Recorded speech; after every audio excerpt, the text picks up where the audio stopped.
ఆర్థిక సంక్షోభంలో ఉన్న ఆంధ్రప్రదేశ్ రాష్ట్రాన్ని అభివృద్ధి పదంలో నడిపే సామర్థ్యం నారా చంద్రబాబు నాయుడు గారికి మాత్రమే ఉందని కోవూరు ఎన్డీఏ కూటమి అభ్యర్థిని శ్రీమతి ప్రశాంతిరెడ్డి గారు వ్యాఖ్యానించారు. ఆమె తెలుగుదేశం పార్టీ జాతీయ అధికార ప్రతినిధి పోలంరెడ్డి దినేష్ రెడ్డితో కలిసి కొడవలూరు మండలంలోని ఎల్లాయపాలెం గ్రామంలో శ్రీమతి ప్రశాంతిరెడ్డి గారు ఎన్నికల ప్రచారం నిర్వహించారు.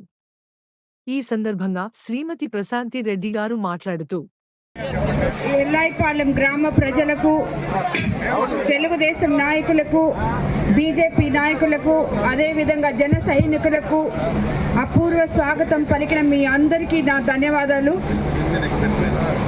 చంద్రబాబు నాయుడు గారి ఆశీస్సులతో ఉమ్మడి కోవూరు ఎమ్మెల్యే అభ్యర్థిగా మీ ఆడపడుచుగా మీ ముందుకొచ్చింది. అదే అందరు మీరు చెప్తున్నారు.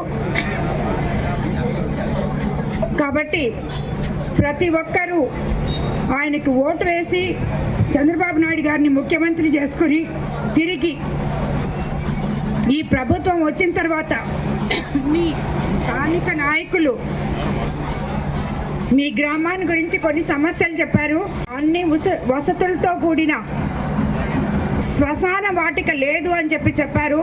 దానికి మొట్టమొదటిగా తప్పకుండా మనం ఎలక్షన్ అయిపోయిన తర్వాత తిరిగి మనం గెలిచి ఎమ్మెల్యే అయిన తర్వాత ఇది హిందూ శ్మశాన వాటికని నిర్మిస్తాము. ఎల్లాయిపాలెం నుండి కోవూరు వరకు తక్కువ సమయంలో ప్రజలు సులభంగా ప్రయాణించడం కోసం 4 కిలోమీటర్ల మేర రోడ్డు వేయిస్తాము. ఎల్లాయిపాలెం పాటూరు మధ్య గుంతల రోడ్డుకి 1 కిలోమీటర్ సిమెంట్ రోడ్డు వేయిస్తాము. అదేవిధంగా పంచాయతీలోని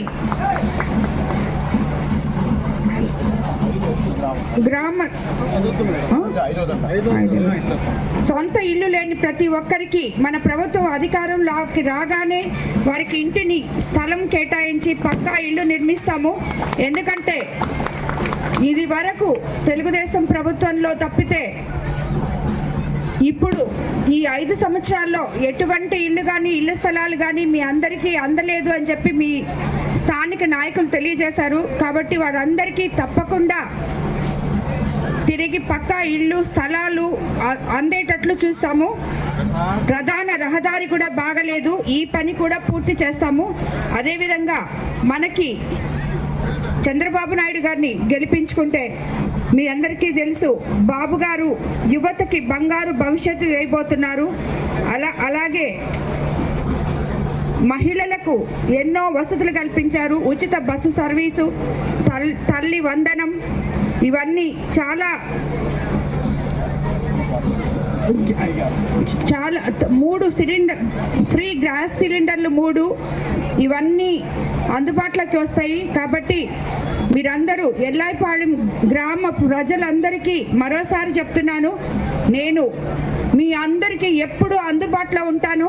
ప్రతి ఒక్కరూ మీకు అందరూ చాలామంది చెప్తున్నారు నేను అందుబాటులో ఉండనేమో అని. మా ఇంటి తలుపులు ఎప్పుడూ తెరిసే ఉంటాయి, మీరందరూ నా దగ్గర రావచ్చు.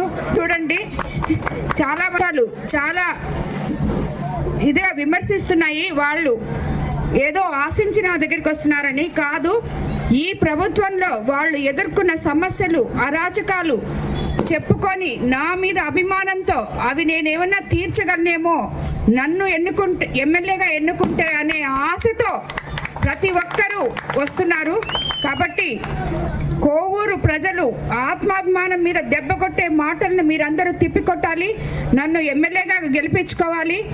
మీ అందరి కోరికలు, మీ సమస్యలన్నీ తీరుస్తానని మరోసారి మాట ఇస్తున్నాను. 2 ఓట్లు సైకిల్ గుర్తు మీద ఎంపీ వేమిరెడ్డి ప్రభాకర్ రెడ్డి గారికి. ఆయన గురించి నేను మీకు చెప్పాల్సిన అవసరం లేదు, మీ అందరికీ సుపరిచితులే ఆయన. నాకు ఎమ్మెల్యేగా 2 ఓట్లు వేసి గెలిపించాలని కోరుకుంటున్నాము. మరోసారి చెప్తున్నాను, నేను పాలకురాలని కానే కాదు, సేవకురాలని. రాజకీయాలకి కొత్త కావచ్చేమో కానీ సేవ చేయడంలో నేను కొత్త కాదు. ప్రతి మనిషికి ఏం అవసరమో నాకు తెలుసు. ఈ వారం రోజుల నుంచి నేను తిరిగినప్పుడే మీ కాలనీలు, మీరు పడుతున్న సమస్యలు అవన్నీ చూస్తే చాలా బాధ అనిపించింది.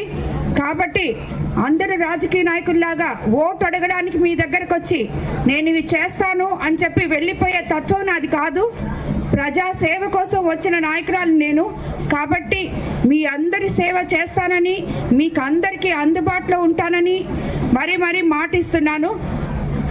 మనము ఇవన్నీ కూడా చేసుకోవాలంటే ముందుగా మీరు మీ ఆడపడుచుగా నన్ను ఆశీర్వదించి సైకిల్ గుర్తు మీద ఓటు వేసి ఎమ్మెల్యేగా గెలిపించాలని, ప్రభాకర్ రెడ్డి గారిని ఎంపీగా గెలిపించాలని మరోసారి కోరుకుంటున్నాను. అందరికీ ధన్యవాదాలు.